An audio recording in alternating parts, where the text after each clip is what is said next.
You were never meant to know this. The story you've been told about the universe, the origins of your soul, the forces that control this reality, it's incomplete, twisted, and deliberately hidden. There is a secret war happening beyond what your senses can perceive, a war that started long before history as we know it. And at the heart of it all is a cosmic figure they don't want you to understand, Sophia. Sophia isn't just another myth, another forgotten deity from some dusty old scripture. She is the missing key in a story that has been edited, manipulated, and buried for centuries. She was wisdom itself, pure, unfiltered intelligence, the feminine force of creation that dared to act without permission. And for that, she fell. Imagine a being of immense power, one of the highest emanations of divine thought, standing at the threshold of absolute knowledge. But she wasn't content with her role. She wanted more. She wanted to create. But she did something no one expected. She acted alone. No permission, no approval, just raw, uncontrollable creation. The result? Chaos. A catastrophic rupture in the fabric of existence. From this reckless act, something monstrous emerged. A being not meant to exist, Yaldabaoth. A blind, ignorant force, a godlike entity with no understanding of its origins, yet consumed by an insatiable hunger for control. This was not the benevolent creator the world has been told about. Yaldabaoth, later known as the Demiurge, thought itself to be the supreme god. It built a counterfeit reality, a prison of matter, trapping everything, including you, inside its grand deception. This is where it gets disturbing. Sophia, horrified by what she had unleashed, was cast out, exiled into the lower realms, stripped of her power, forced into suffering. Her light was devoured by the very being she had created. Yaldabaoth took her energy, twisted it, used it to forge the material universe, and then set himself up as the god of it all. The being millions worship today? It's him. An imposter, a cosmic dictator feeding off the ignorance of its captives. And that includes you. You were born into a system built by a being that does not want you to remember where you came from. Every structure in this world, every hierarchy, every belief system, it all traces back to a deception so ancient, so deeply embedded in human consciousness that it has become invisible. But make no mistake, you are in a prison. Your body, your mind, the very concept of time and space, it's all part of the construct designed to keep you from reclaiming your true power. Sophia's story is not just an ancient myth. It is the origin of the cosmic struggle between knowledge and ignorance, between freedom and control. And the worst part? Most people will never even realize they are trapped. They will live and die under the rule of the Demiurge, convinced they are free. Everything you think you know about the universe, every law of physics, every scientific principle, every religious doctrine, it's all part of a structure you were never meant to question. The reason? This world, this entire system, is not built for your liberation. It is built to contain you. And the ones who designed it? They are still watching. They are called the Archons. These are not demons, not aliens, not fallen angels in the way mainstream religion portrays them. They are something far worse. They are cosmic gatekeepers, beings that do not belong to the physical world, yet control it from behind the scenes. They are parasites, feeding on ignorance, manipulating perception, keeping every soul locked in the illusion that this material universe is all there is. And here's where it gets real. Ancient texts describe the Archons as rulers of the lower heavens, stationed in layers of reality stacked on top of each other like a multi-tiered prison. Every layer has its own overseer, an enforcer ensuring that nothing, and no one, escapes. When you die, your soul does not simply ascend into some blissful afterlife. It is intercepted, weighed, judged. And if it does not hold the right knowledge, it is sent straight back down, reincarnated, memory wiped, thrown into another cycle of control. Think about it. Why is it that nearly every ancient civilization, from the Egyptians to the Hindus to the Greeks, believed in some form of soul recycling? The concept of the afterlife was never a straight path to paradise. There were barriers. There were guardians. There were trials. The Gnostics, the ones who dared to speak the truth, knew what this meant: the universe is a trap. And the Archons are the wardens. And if you think this is just some old religious superstition, think again. Modern science is only now catching up to what the ancients already understood. Quantum physics has revealed that the nature of reality is far more flexible than we assumed. Consciousness does not originate from the brain, it exists beyond it. Time is not linear, it is a construct. And if reality is, at its core, an illusion, then who is running the simulation? The Archons. They manipulate matter. They shape history. They infiltrate belief systems. Ever wonder why every major religion eventually became obsessed with obedience? Submission? The idea that you must earn your salvation, that you must bow to an external authority, that you must never, under any circumstance, look behind the curtain. That is their influence. They operate through deception, through confusion, through control mechanisms so deeply embedded into human culture that most people will never even suspect they exist. But make no mistake, they do. Ancient Gnostic texts describe them as shadowy, serpentine figures with the ability to shapeshift, move between dimensions, and project false realities. They are not here to help you. They are not neutral observers. They are predators. Their greatest weapon is the illusion of choice, the idea that you are free while every aspect of your existence is carefully orchestrated to keep you from ever discovering the truth. And the worst part? They work in plain sight. They do not hide in some faraway realm. They are here, woven into the very fabric of your daily life. They whisper in the ears of rulers. They fuel conflicts, war, division. They feed off fear, suffering, ignorance. And their greatest fear? That you wake up. That you see them. That you start asking the right questions. Because the moment you do, the prison begins to crack. You were never supposed to escape. Every civilization before you, every generation, has been fed the same lies. The system was designed to make you believe that suffering is normal, that struggle is necessary, that you are here to learn some divine lesson before you die. But that's the illusion. And Sophia, she saw through it. She wasn't just a fallen being or a tragic figure in some forgotten myth. She was a direct threat to the control system. She woke up. She saw the construct for what it was. And the moment she tried to reclaim her power, the system fought back. Sophia didn't just fall.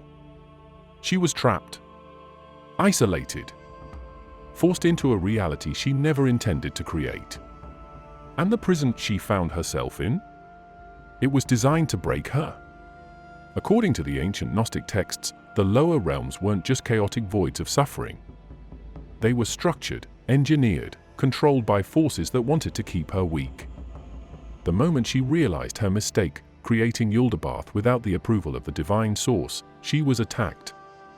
Her light was taken from her, her power drained, her consciousness fragmented across multiple dimensions. But here's the part they never tell you. Sophia didn't accept defeat. She fought back. She used what little power she had left to send a signal, a desperate cry for help, encoded in the very fabric of the universe. This wasn't just a metaphysical event. It was a rupture in the system. And that rupture? It's what allowed the knowledge of her existence to survive. She left clues. In texts. In symbols. In ancient traditions that refused to die. And more importantly, she set in motion a plan to reclaim everything that was stolen from her. The Pistis Sophia, one of the few surviving texts that expose this story, describes her struggle in painful detail. She was dragged through the lower realms, deceived by forces pretending to help her, attacked by entities that sought to erase her completely. She cried out over and over, calling for the one power that could break her out, the light of the true God. Not Yaldabaoth. Not the counterfeit gods of the lower realms. But the original, uncorrupted source. And here's where it gets real. Sophia's cries didn't go unanswered. Someone heard her. The texts describe a force descending from beyond the material universe, something that had been waiting for the right moment to intervene. That force? It wasn't just an energy. It was intelligence, consciousness, and it was powerful enough to bypass the Archons' control grid. That force manifested as a savior figure. Some called it the Christus. Others called it the Logos, the pure expression of divine intelligence. But this wasn't the version of Christ you hear about in Sunday school. This was something older, something weaponized. It entered the system. It made contact with Sophia. And for the first time in what felt like eternity, she saw a way out. But there was a cost. The Archons weren't going to let her go without a fight. They tightened their grip. They unleashed forces even more brutal than before. And Sophia? She had to make a choice, surrender and fade into oblivion, or stand and reclaim what was hers. She chose to fight. And that battle? It wasn't just hers. Because what they don't tell you, what they never wanted you to realize, is that her struggle isn't over. And you? You're a part of it. Whether you like it or not. Every mainstream institution, religion, academia, government has worked for centuries to keep this buried. But it's there, hidden in fragments, waiting to be put back together. The truth? The figure they told you was your savior wasn't just here to offer redemption. He was here to disrupt the system, to infiltrate it, to expose it. Jesus, as you've been told about him, is a sanitized version of something much bigger. The real story? It's buried in the Pistis Sophia, a text that was locked away for centuries because it reveals something the church could never allow, that Jesus wasn't just here to preach love and forgiveness, he was here to break the Archons' control grid. This wasn't some vague spiritual mission. It was a full-scale incursion. The Gnostics didn't see Jesus as just a teacher or a prophet. They saw him as an agent of the true light, sent to retrieve what had been stolen. Sophia was trapped, and she wasn't the only one. The souls of humanity, your soul, were caught in the same prison. And Jesus? He came here to show the way out. But let's be clear, this wasn't the Jesus of the New Testament, meek and mild, begging for humanity's love. This was someone who understood the nature of the system, who saw through the illusion, who openly mocked the authorities of this world. And the ones who ruled the system? They hated him for it. The Pistis Sophia describes a version of Jesus that doesn't fit into modern religious doctrine. He speaks in cryptic, esoteric terms, explaining the layers of the cosmic hierarchy, exposing the deception of the Archons, revealing that the so-called God most people worship is a fraud. He tells his followers that salvation isn't about blind faith, it's about knowledge, direct experience, the gnosis. And that's the part they erased. Because if people had access to that knowledge, if they understood the mechanics of their own imprisonment, the system would collapse. That's why the early church, backed by the very forces Jesus came to challenge, systematically hunted down and destroyed the Gnostic texts. They labeled them heresy. They burned them. They rewrote the narrative. But a few pieces survived. The Pistis Sophia records something extraordinary. Jesus, after his resurrection, spending 11 years teaching his disciples the secrets of the universe. Not parables, not moral lessons, but the structure of reality itself. He describes the paths a soul must take to escape reincarnation. He details the names of the Archons, their weaknesses, the ways they deceive. He explains that true salvation isn't about worship, it's about breaking free. And here's where it gets dangerous. Because if this is true, if Jesus' real mission was to expose the false god, to free Sophia, to show humanity how to escape, then everything we've been taught is backwards. The institutions claiming to represent him? They're doing the exact opposite of what he intended. They aren't leading people to salvation. They're keeping them enslaved. The Pistis Sophia makes it clear Jesus wasn't just some moral teacher. He was a revolutionary against cosmic tyranny. And his message? It wasn't about submission. It was about war. They erased her. Systematically. Deliberately. Relentlessly. They twisted her image, buried her legacy, turned her into a footnote in a story she was meant to help rewrite. But despite their best efforts, she never truly disappeared. Her name? Mary Magdalene. Forget everything you've been told about her.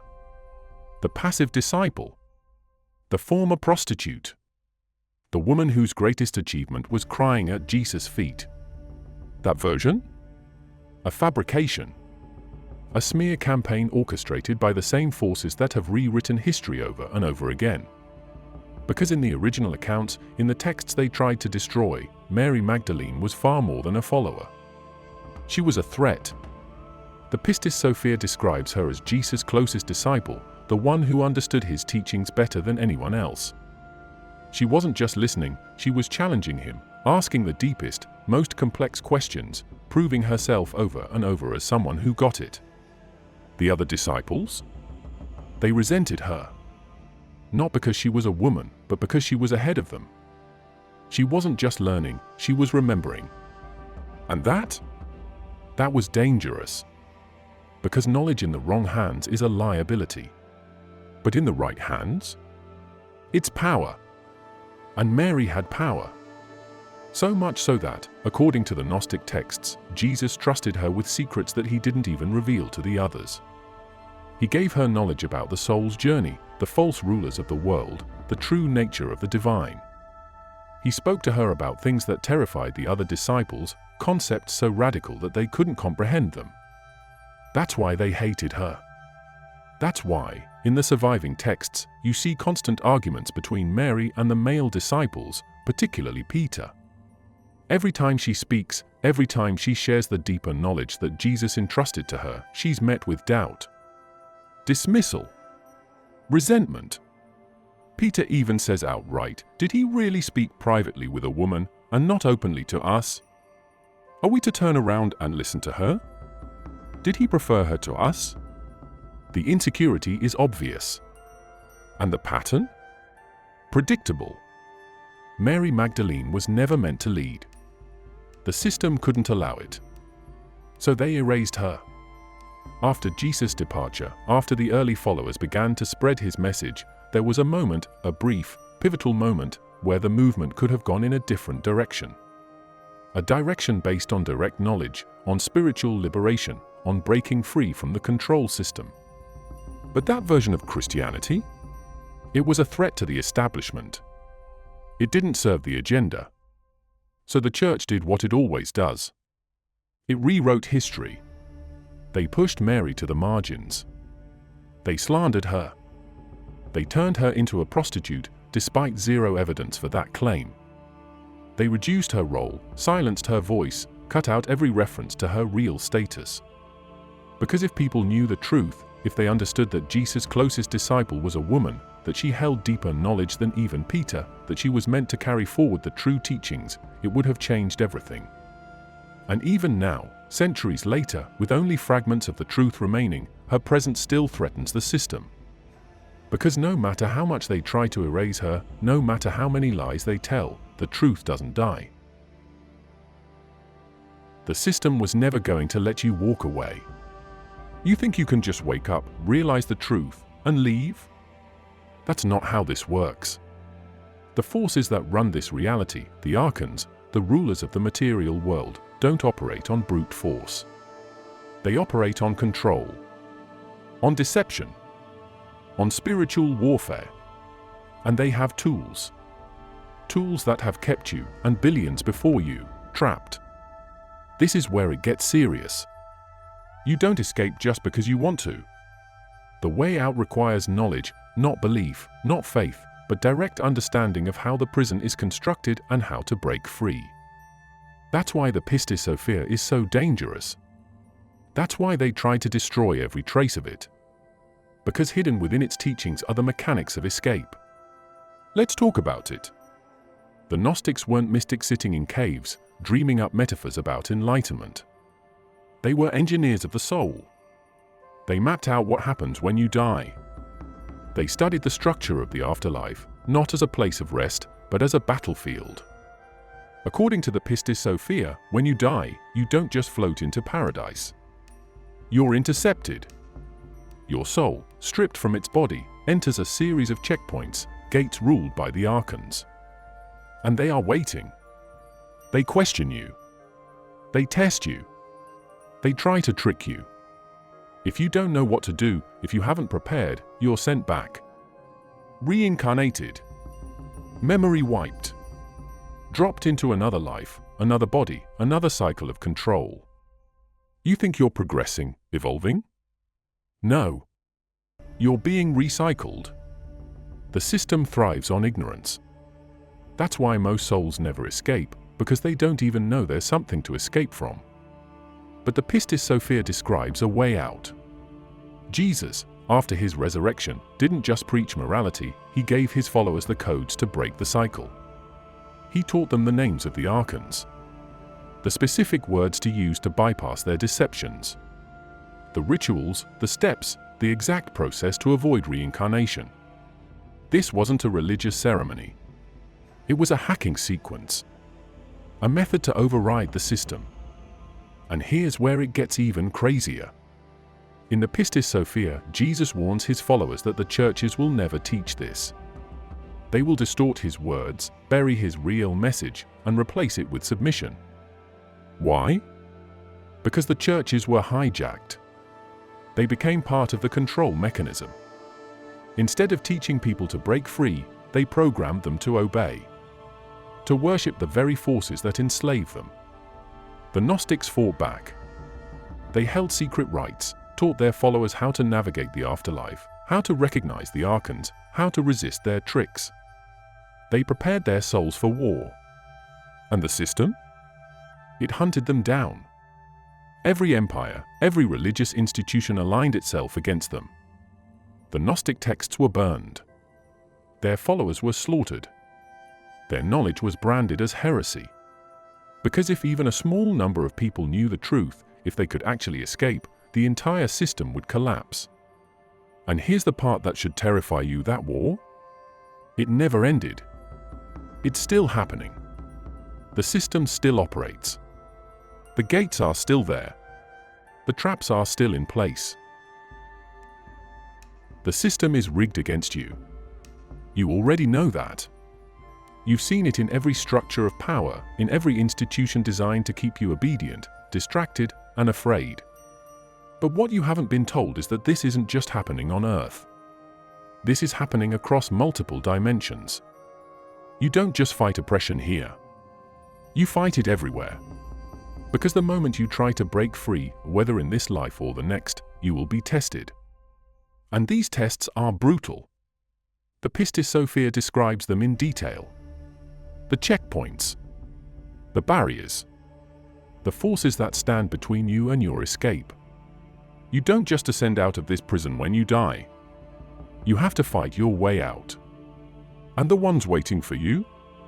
They're not some benevolent, guiding spirits. They are predators. The ancient Gnostics called them by name. The rulers of the lower realms. The gatekeepers of the soul. They take many forms: false angels, illusionary deities, familiar faces designed to lower your guard. Their one goal? To trick you into submission. Here's how it works. When you die, your soul rises through different layers of reality, each one controlled by an entity that has no interest in letting you leave. They will question you, interrogate you, show you visions designed to confuse and deceive you. Some will even present themselves as divine figures, offering salvation, demanding worship, pretending to be the light. And if you fall for it, you go back. Recycled. Sent back into another body, another controlled reality, your memory wiped clean so you can start the cycle all over again. Sound familiar? It should. This process, this soul recycling program, has been described in nearly every ancient spiritual system. The Tibetan Book of the Dead warns of deceptive beings who appear in the afterlife, offering false salvation. The Egyptian texts describe the trials of the duat, where souls must bypass trickster entities. Even early Christianity hinted at it, before those teachings were erased. And yet, the modern world never talks about this. Why? Because if you knew what was coming, if you really understood the game, you wouldn't just hope for salvation.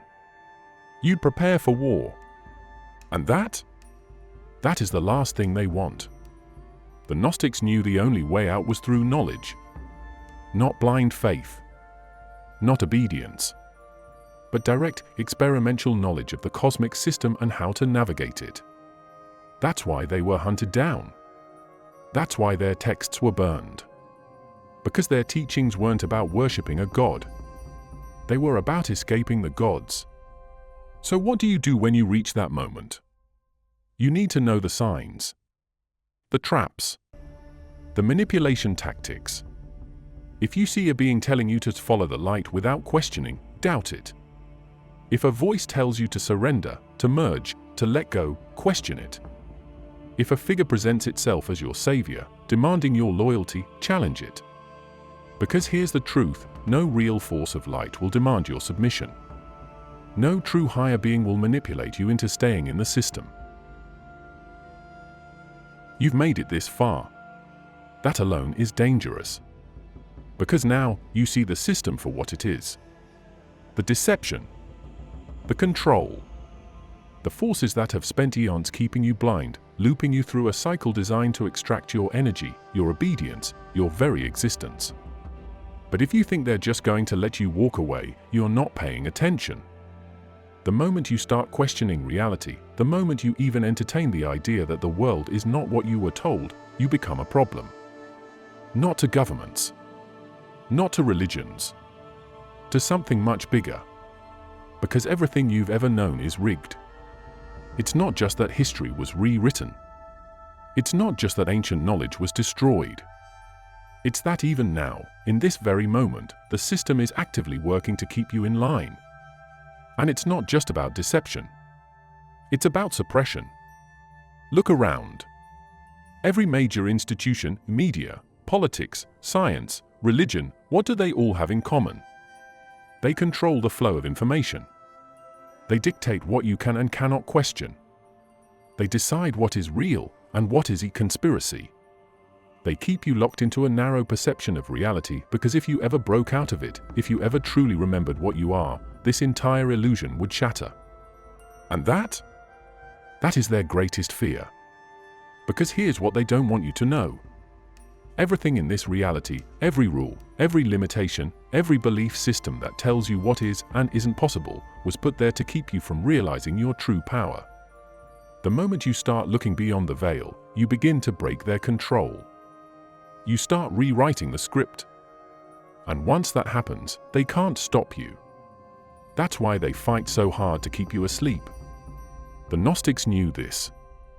The Pistis Sophia spells it out. The path out of this system is not through submission, but through resistance. Through knowledge. Through defiance. Sophia didn't escape because she obeyed. She escaped because she fought. And now? It's your turn. No one is coming to save you. No external force, no divine hand is going to reach down and pull you out of this. You have to do it yourself. You have to wake up. You have to see through the illusion. You have to fight your way through the layers of deception, both in this world and the next. And when that moment comes, when you are tested, when the system tries to drag you back in, when the Archons demand your submission, what will you do? Because make no mistake, you will face them.